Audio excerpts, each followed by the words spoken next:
السلام علیکم سامعین، 21 سفر المظفر اور 8 ستمبر ہے۔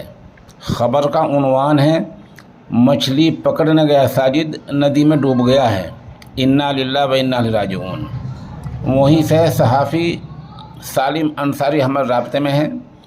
وہ بتا رہے ہیں کہ مغربی اتر پردیش کے ضلع شاملی کے قصبہ کیرانہ سے گزر رہی یمنا ندی پر مچھلی پکڑنے گیا نوجوان اچانک پاؤں پھسلنے سے ڈوب گیا ہے، جس کے بعد موقع پر پہنچے غوطہ خوروں نے اس کی تلاش شروع کی۔ حادثے کے بعد گھر والوں کا رو رو کر برا حال ہے۔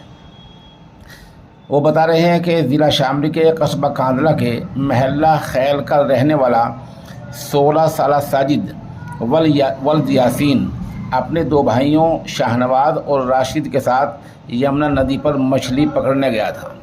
جب تینوں بھائی وہاں سے واپس آنے لگے تو ساجد اچانک پیر دھونے لگا۔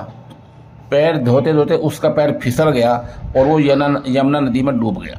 بھائیوں نے شور مچایا، آس پاس کے کھیتوں میں کام کرنے والے کسان دوڑے، کافی لوگ ندی میں کود گئے۔